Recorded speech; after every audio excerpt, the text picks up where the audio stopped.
asking him or her to inspire us during this meeting, finding answers and consolation for our daily struggles. And if it's in our Father's will, let us all together live here, fostering the light that we receive, helping the brothers and sisters out there in suffer and in pain. Let us always remember Spiritism came to console all of us. So let's start finding the consolation to our own hearts today. Thank you, Father. So be it. Very well. Thank you very much, everybody, for attending our meeting today. This is our last meeting of a sequence. We're talking about what is Spiritism. If you remember, this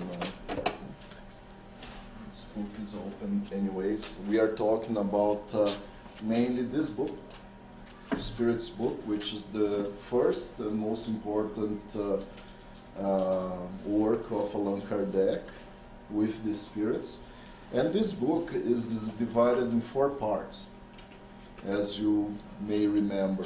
The first part talks about the first causes, and mainly talk about God, what is God, where did we come from, and important information like this. The second part is the spirit world, or the spiritual, or the world of spirits. And in this part we talked a little bit more on what is the spiritual world? What is the difference between the spiritual world and the one that we live in? The third part of the book talk about the moral laws of welcome, the moral laws, which, from what Kardec said, is the most important part of the book, because the moral laws help us to understand what are we doing here, basically. What is our goals in this life and as immortal spirits. And finally, we will talk about today the 4th part of the book that talks about the hopes and consolations. And it is a very interesting part of the book because mainly talks about the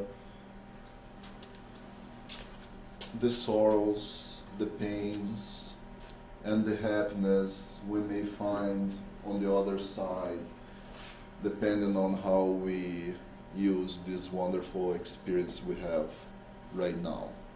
So, bear with me. We will start with a quick review of what we've done, because I know that some of you didn't join the other meetings, the other 3 meetings we already had. So we will do a quick review. So in the first part, the first cause of all things, God, talks about the general elements of the universe, creation, and the vital principle. And one very important question of this part of the Spirit's book is the question number 1 of the book. What is God? And it's important. It's not who is God, but what is God? And the answer is even more delightful when the spirits told Kardec that God is the supreme intelligence, the first cause of all things. He's not a man sitting in a throne, ruling the world. He's not a man dictating what we should be doing or not, but is a supreme intelligence and the first cause of all things, every single thing in the world, either the spiritual world or the material world. Okay.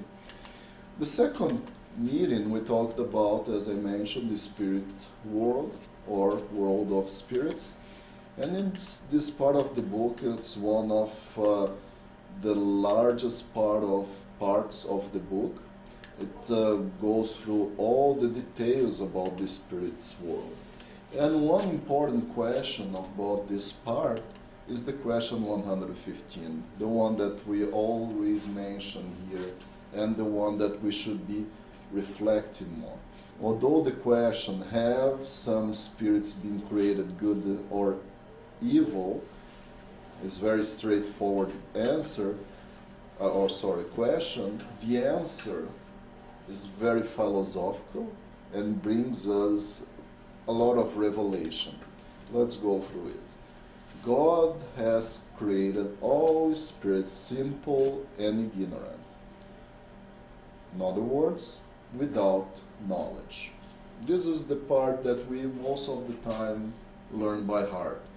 But the rest of the answer brings us an important reflection. What is our mission here? Because most of the time, people ask, why am I here? What am I doing here in this world? Is there a God? Why God sent me here? Am I being punished? So the answer clarifies a lot of things. God has given of them a mission, each of them a mission.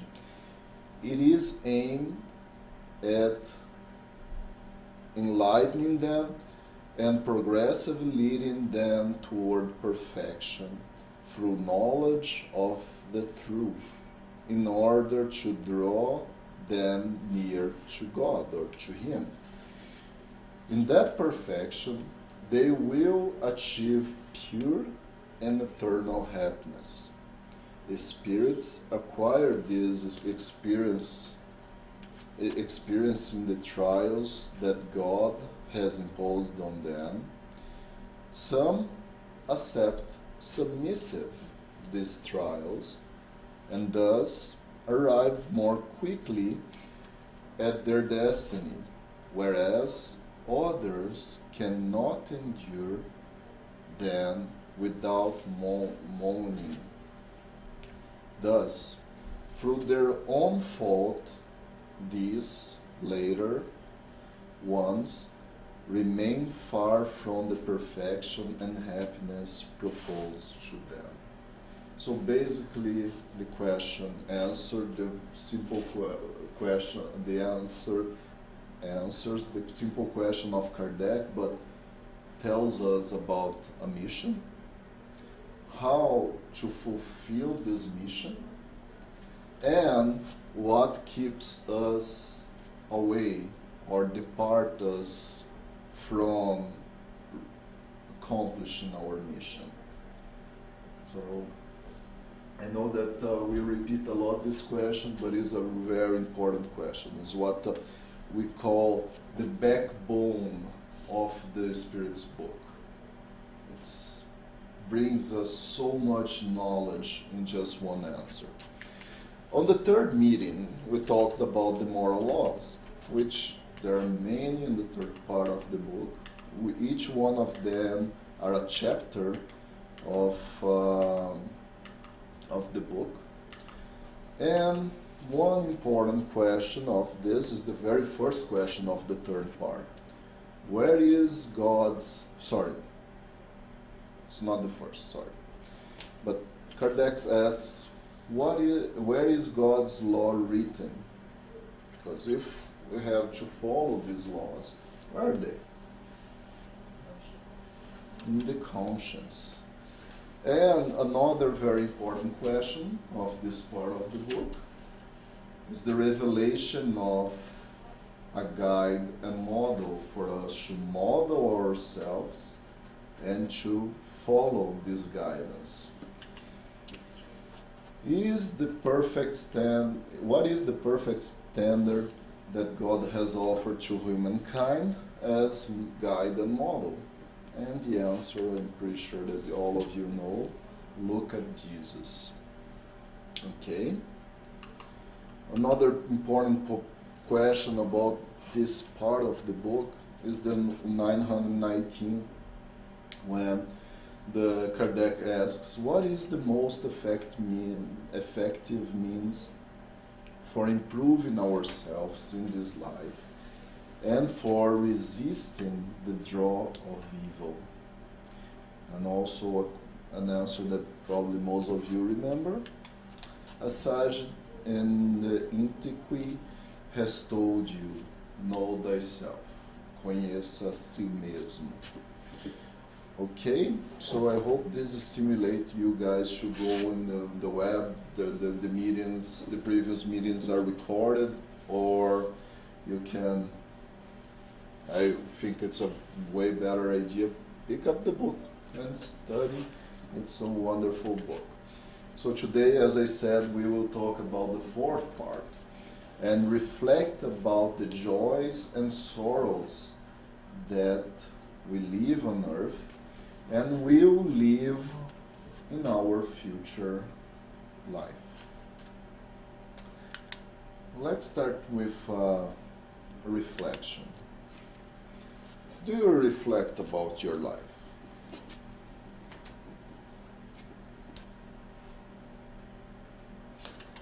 Have you ever had this feeling that this is not happening because present life?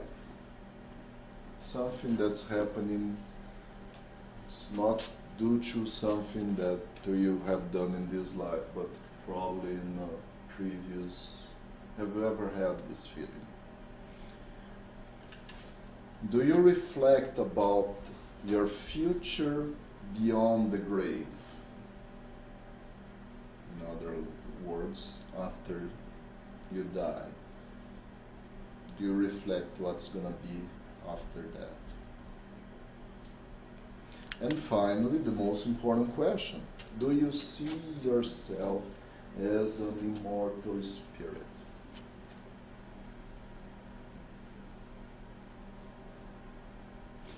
Okay, to help us reflect more broadly in these questions, let's go through some questions of this fourth part of the book. So in the question 920, Kardec asks, can people enjoy complete happiness while on earth? Is it possible? No? Yes? Maybe? What do you think, guys? Does it make sense? Is it logic, reasonable? Do you see people in complete happiness in this world? What did the spirits answer? No, because life has been given to them as either a trial or an expiation. It is up to them to mitigate their misfortunes and be as happy as possible while on earth. As happy as possible while on earth.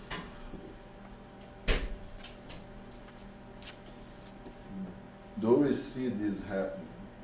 Most of the time we complain that we're not happy, right?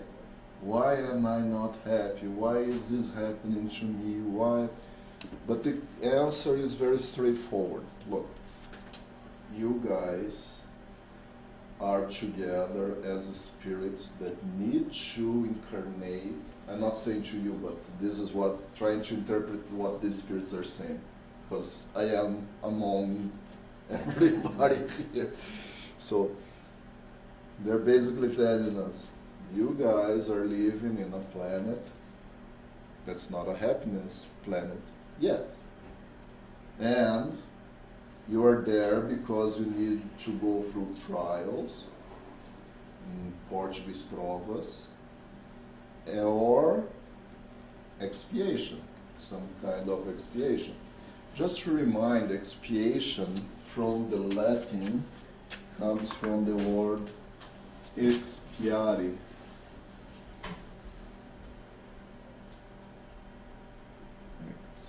Sorry, I'll put it again. pia, which comes from two main parts of a word.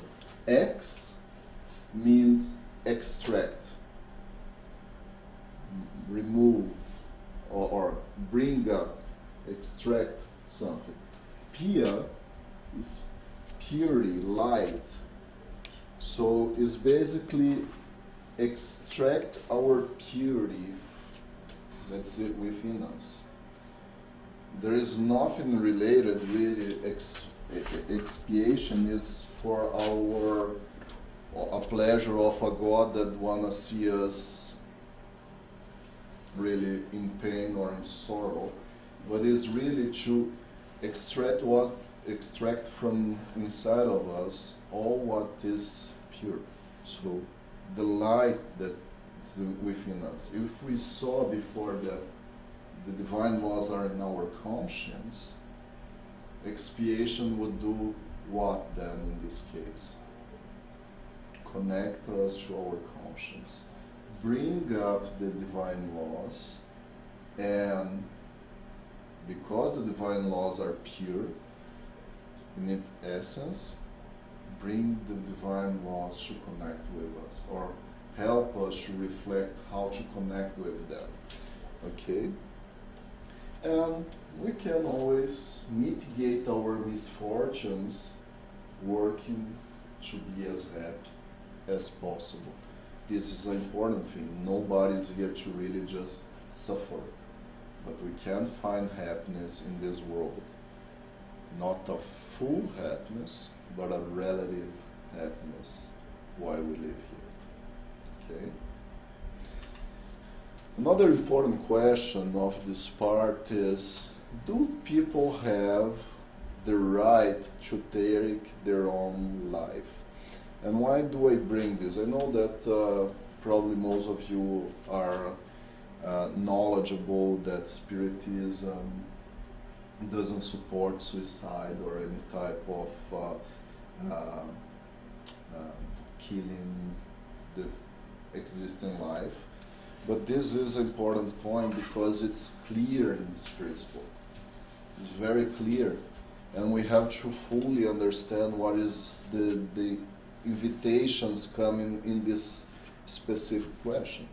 So, do we have the right? And the answer is very clear, no. Only God has that right. Those who intentionally commit suicide commit a transgression against his or this law. So this is an important point. If we are here to fulfill the law, which is in our conscience, suicide is basically going to the other direction. And then in the item A of this question, is suicide always intentional? That's a good point, right?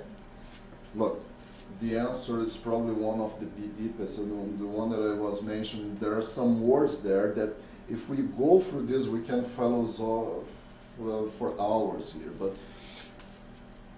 insane individuals who kill themselves should do not know what they are doing. Look, this goes from the people who kill themselves slowly, for example, smoking.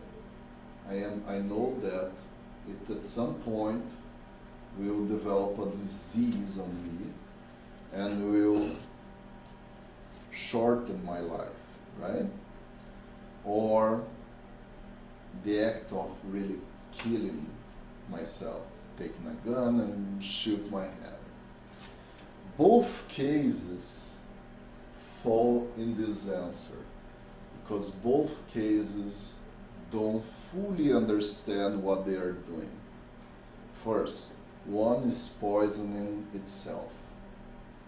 The second is trying to annihilate, to finish everything, thinking that finishing everything is done and consumed.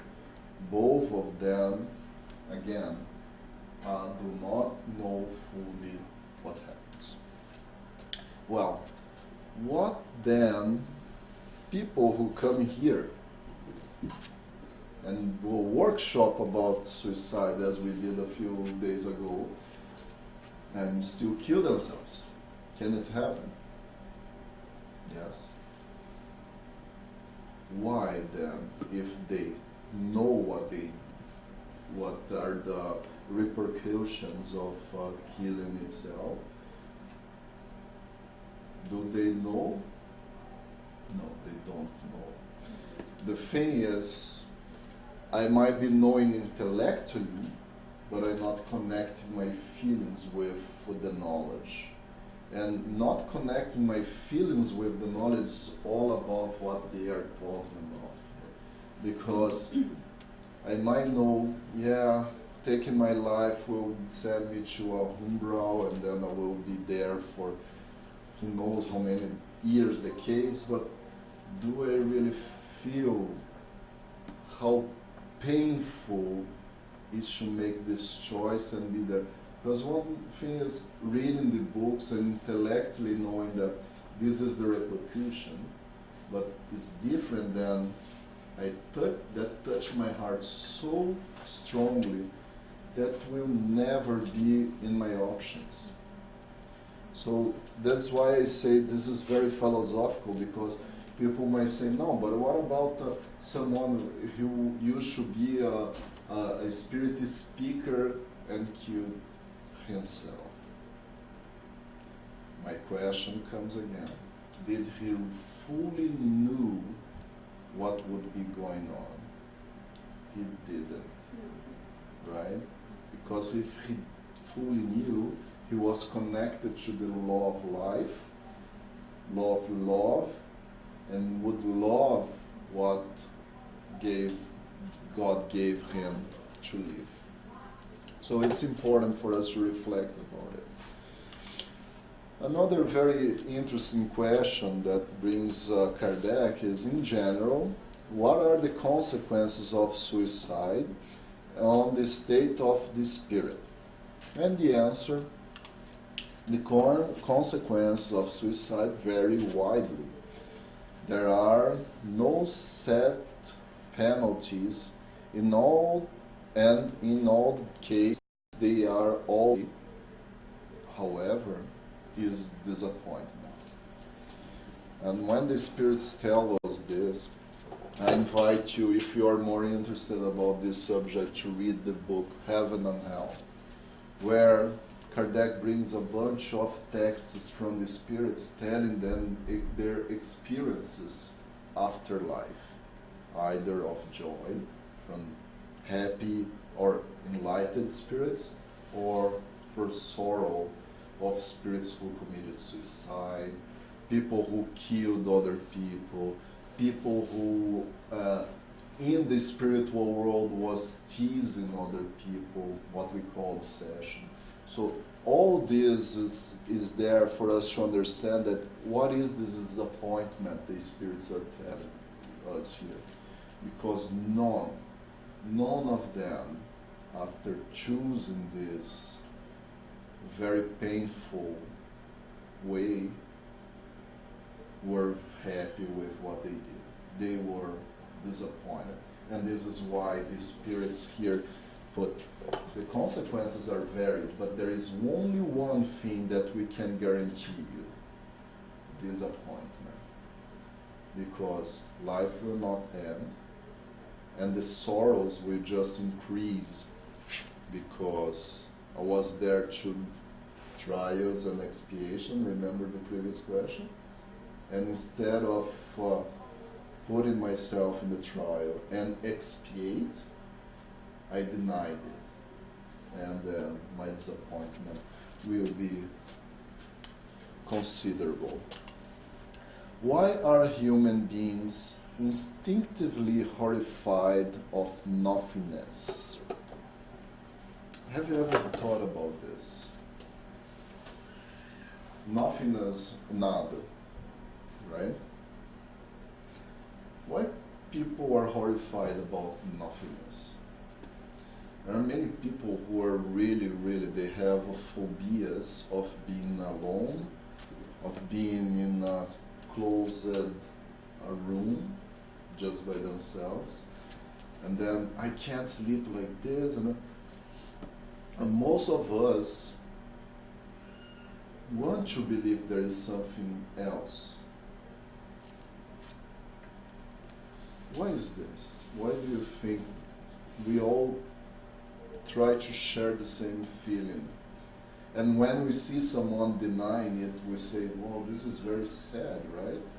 To think that everything is going to finish as we die, for example.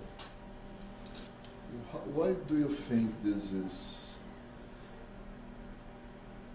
Because instinctively we have the concept that this is not the end, there is nothingness, and as the spirits answer here, because there is no such a thing as nothingness.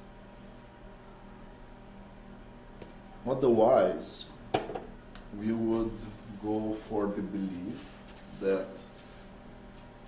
everything that we are here could have been created from nothingness. In other words, everything was created by chance. An explosion billions of years ago happened, and then a lot of mathematical and very interesting connections happened, so we are here right now. But even, and it was very well presented by our dear Sonia last Monday, even the man responsible for the project Genome, and I think you mentioned about this as well, even that man, at some point, after going through all the analysis of the DNA of the human beings, it's impossible that chance created such a perfect thing. There is no way. And if you like statistics, if you start running the probabilities of that DNA that he mapped to, I think your area is more or less on this. Statistics, but not in that area, but yeah, lots of statistics. Right? Yeah. So all the combinations together should be where we are. Like you probably should get your chances on Lotto Max or 649, because for sure you're gonna win then, creating even billions of years of evolvement to get to where we are. And that's why some scientists question if there is life in other planets, because it's so perfect the way things evolved for us to be as we are. That's how come somewhere else the funnel was going through and came human beings as we know, or life as we know. So this is basically what put down all our questions about, is there chance? Was the world created by chance? No, because there is no reason behind it. Nothingness is the opposite of reason, right? The opposite of reason, right? Because I am simply assuming that something came from nothing. Reason denies it strongly, right?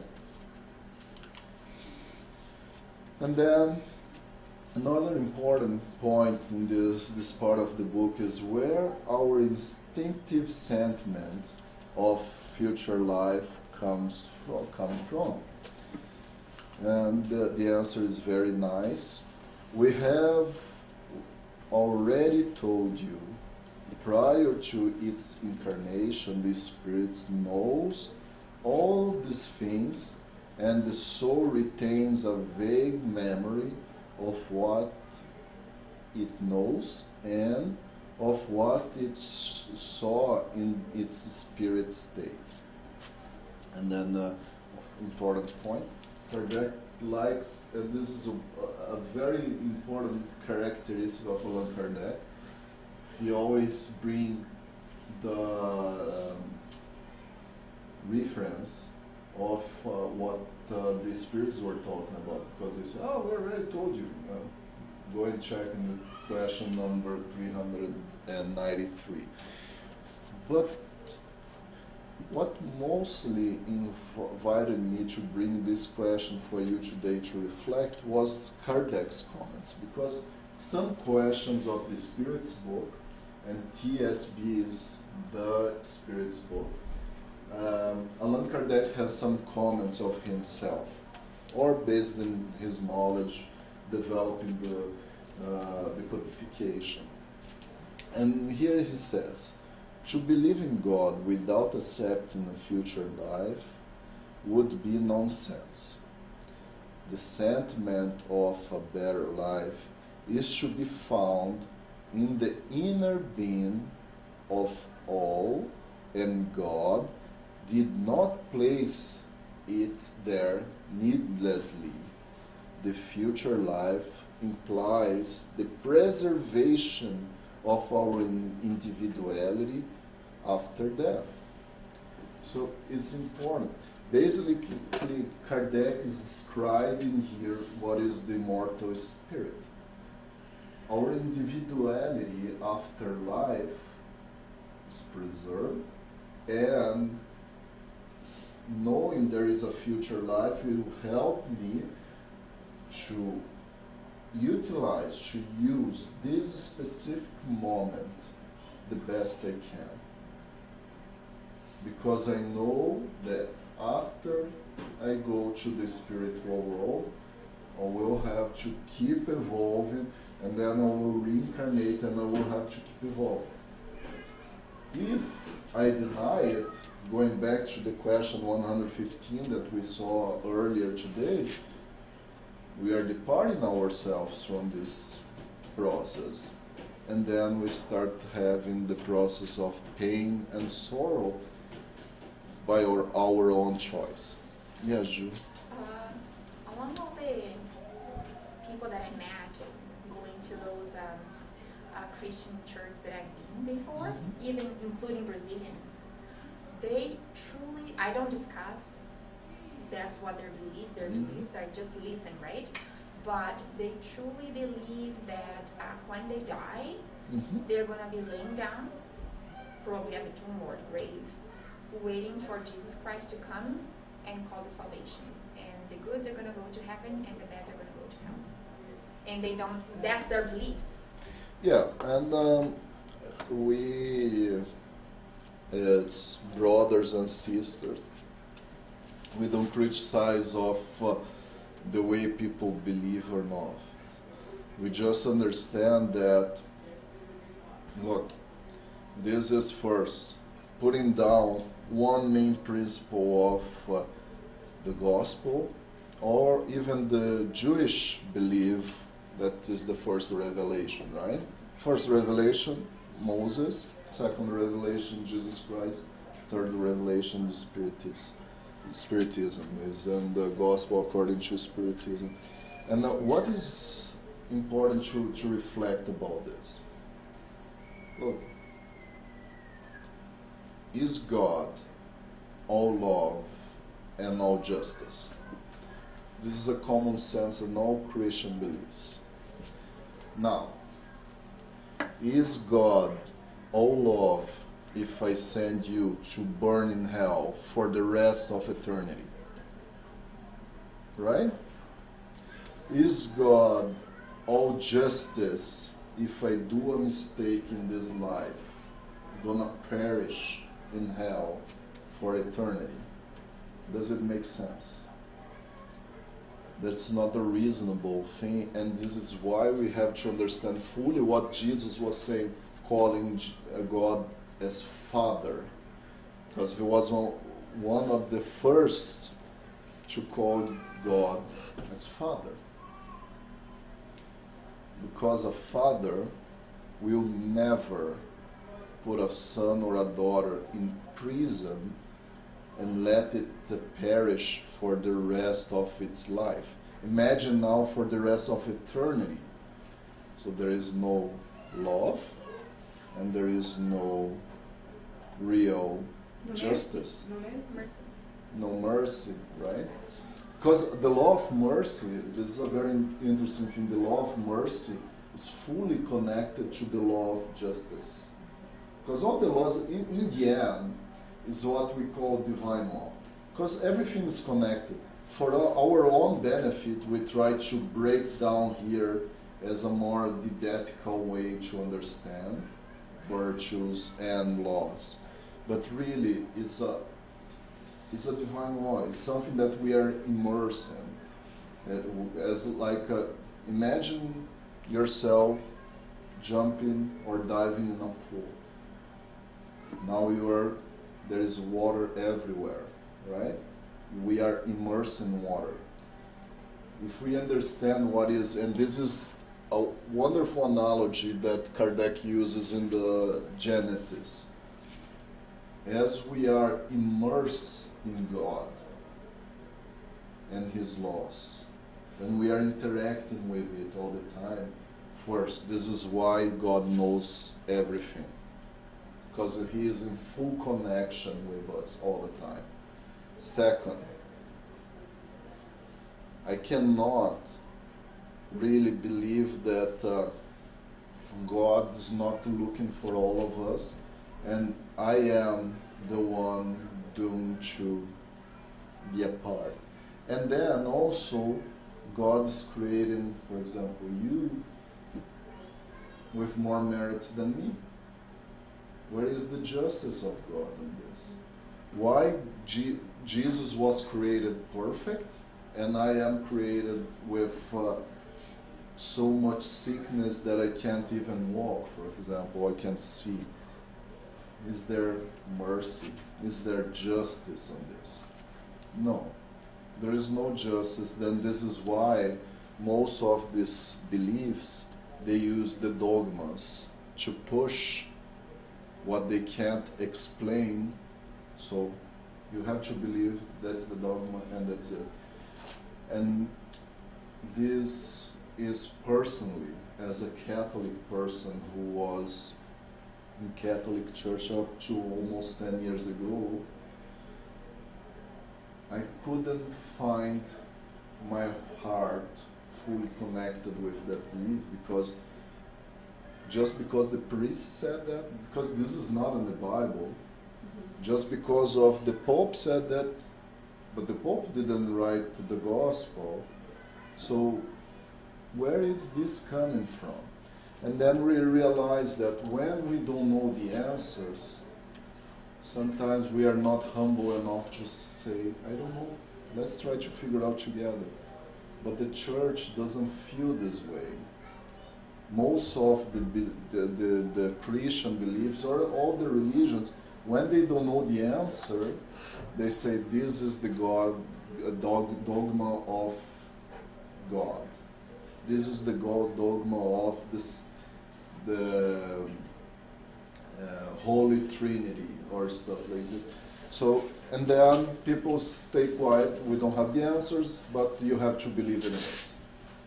And for me personally, this is something that never made sense, and that's when I found the reason, faith that Spiritism brings, the true unshakable faith.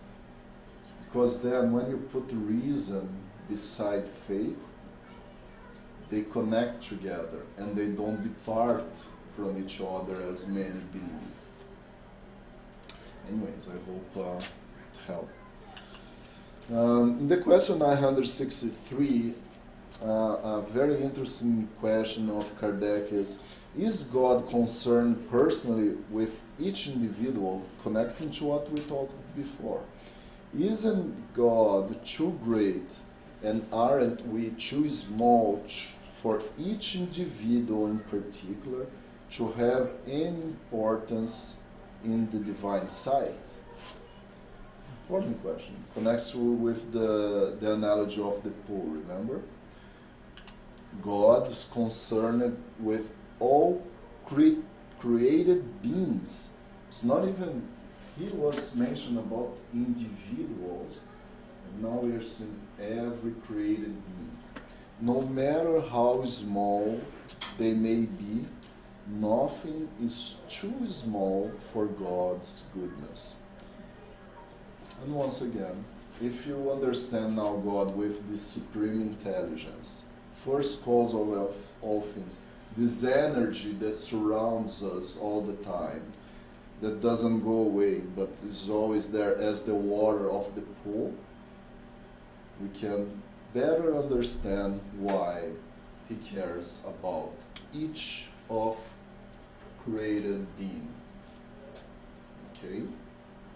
Once again, this completely makes sense instead of seeing a man with sitting in a throne ruling the world.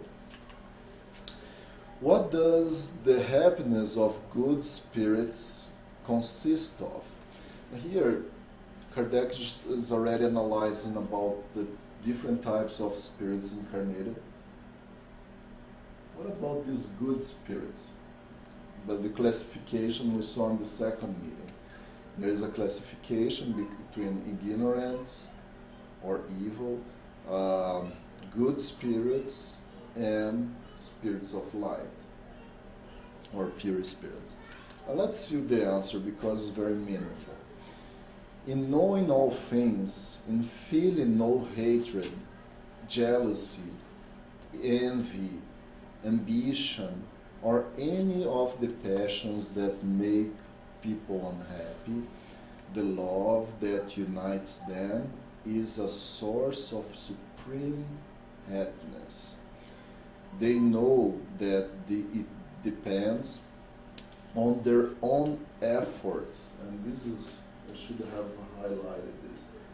They know that it depends on their own efforts, and that's what made us different than happy spirits, because we still wait for my happiness come from the other, my comes from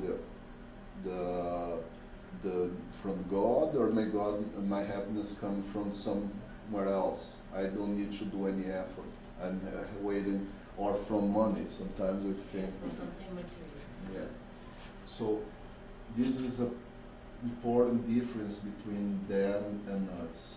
They know already, and they feel, and they work this way on their own efforts to reach it, and they labor, they work toward that end with the calmness of a pure conscience.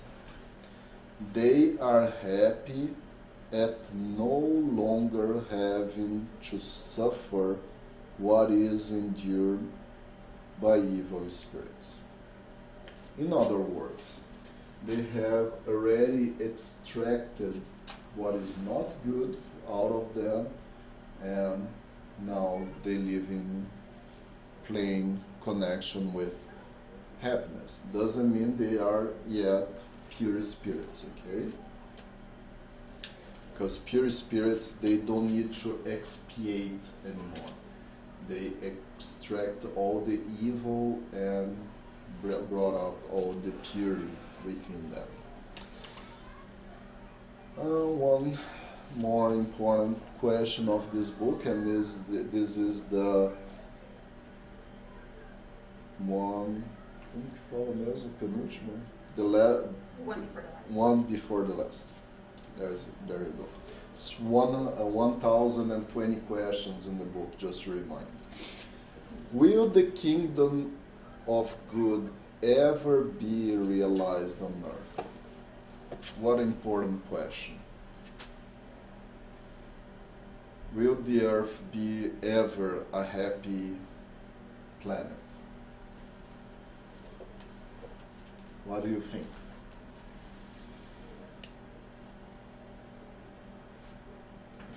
Very philosophical point too. Is the world evolving? The world is like, our planet's gonna evolve, right? Yeah. And what is dependent of our world to evolve? What depends? Is the world... Depends on the spirits that are inhabited. Good. Inhabitants. And what does it consist? A world of happiness? Pure spirits? Or not pure, happy spirits. So I think you have enough clue to make the answer of this question. What will depend on earth to become a kingdom of good?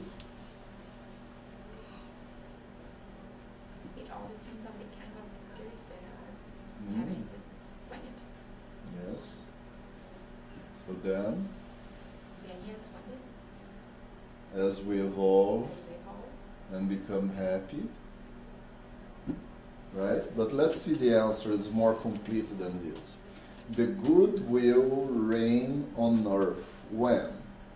Among the spirits who come to inhabit it, the good outnumber, this is a very important word, outnumber the evil ones. So, I would like to put myself as a happy spirit, and I could say, as we become majority, right, the world will be classified like this. Because it's simple, it's just a classification called a kingdom or a planet of good. It's just a classification. Classification of what? Of the spirits who inhabit that world. And they will then enable love and justice, the source of goodness and of happiness, to reign on earth. It is through moral progress and practice of laws of God that humans will attract good spirits to the earth and repel the evil ones. However, the evil ones will only live after humans have banished pride and selfishness from the planet. Well, this is outstanding. It's not by chance that it's one of the last questions of the Spirit's book. But, sorry, it's not one before, it's the last question of the Spirit's book, actually. It's not by chance this is the last question, because it's inviting us to reflect on our own way to deal with. And understand that for the planet to be better, I have to do my part as well. And as I do my part, we see exactly what the world is going through right now. So if we take important books such as the trilogy of Filomeno de Miranda by Divaldo Franco, talking about the transition we are passing through, the spirits are telling us that spirits more evolved than the average of Earth are coming to the world first. So we'll attract and repel. What does it mean, repel? This trilogy also reminds us that some spirits are being invited to depart to other planets, more in line with their way of evolvement or their current evolvement. So spirits that are really in evilness right now and do it in purpose, they will no longer incarnate on earth, or at least for this moment. And as we see these, the two main passions or vices that are still drawing our planet to expiation and trial are pride and selfishness. So why I'm saying this right now by the end of our meeting? Because each one of us should be invited and reflecting fully, where is my pride? Where is my selfishness? Maybe my selfishness is not as big as some people that we see even ruling the world right now. Even my pride is not as big as the big governors of this world. But I do have pride and selfishness. Otherwise, I would not be incarnated in this world. And as I realize each moment, each situation I am acting with pride and selfishness, I am invited to transform it, to deliver the virtue against the vice. For pride, humbleness. For selfishness, what would be selfishness? Thinking about everyone, what would be? Charity. Charity. And the more we develop this charitable feeling, which is nothing to do to giving alms or giving money for people who... This is a very, very superficial way of thinking charity. But understanding it in fully humbleness. We live in a world that humbleness may sound a bad thing for some people because they see it's a passive thing. But humbleness is, I humble myself because first I don't know everything. I don't know everything.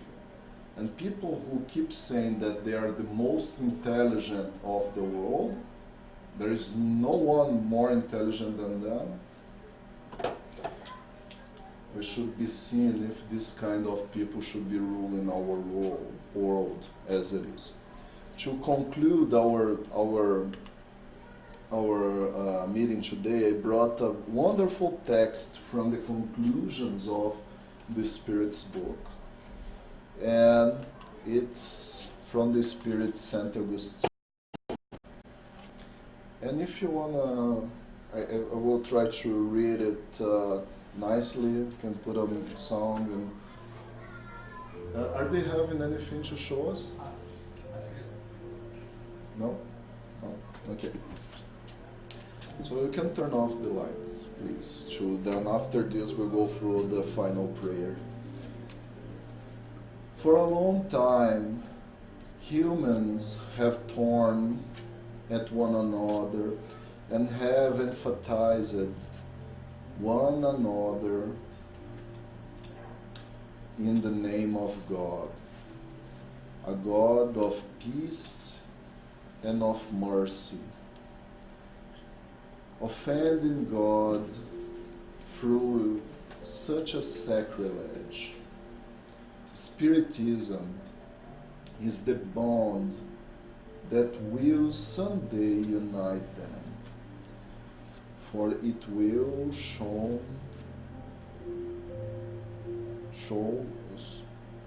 them where the truth is and where the error lies. For some times to come, however, there will continue to be scribes and Pharisees who will deny it as they denied the Christ. Would you like to know which spirits influence the various sects that divide the world? Judge them by their deeds and by their principles. Good spirits have never instigated evil. They have never consoled or condemned murder and violence. They have never arose party hatreds. The thirsty for wealth or the greed for earthly things. Only persons who are good, humane, and benevolent toward all are their favorites, as they are also Jesus' favorites, for they follow the path that leads to Him. Let's us close our eyes and imagine a world of happiness where the people can live together, respecting each other. Let's imagine a world where all the living creatures are being respected as creatures of God. Let us imagine we live in a family where all of us can live in love, in the feeling of being loved.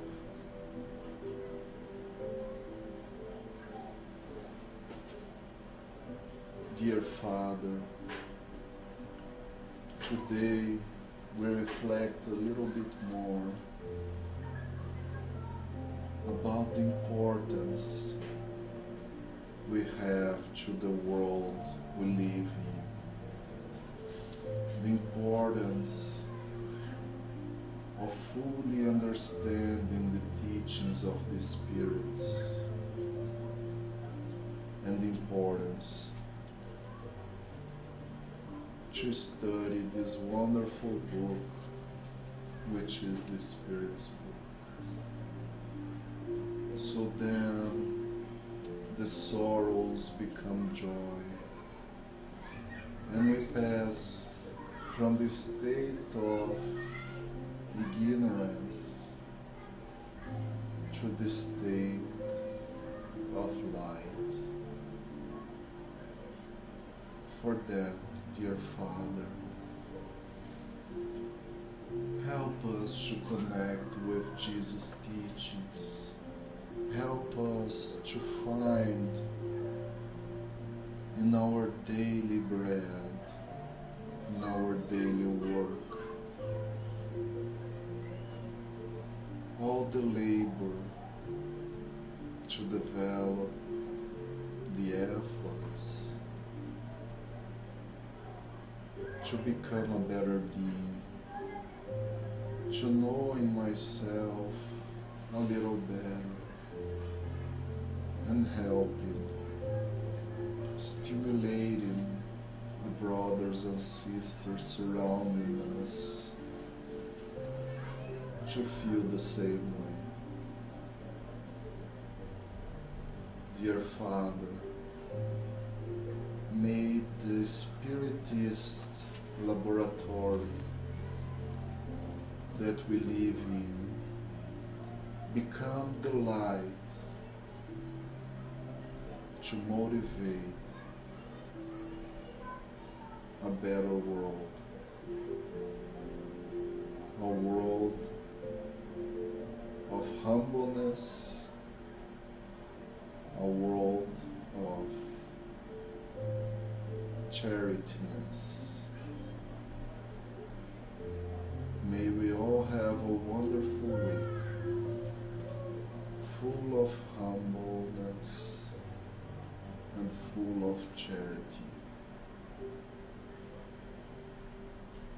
For Jesus be with us. So be it.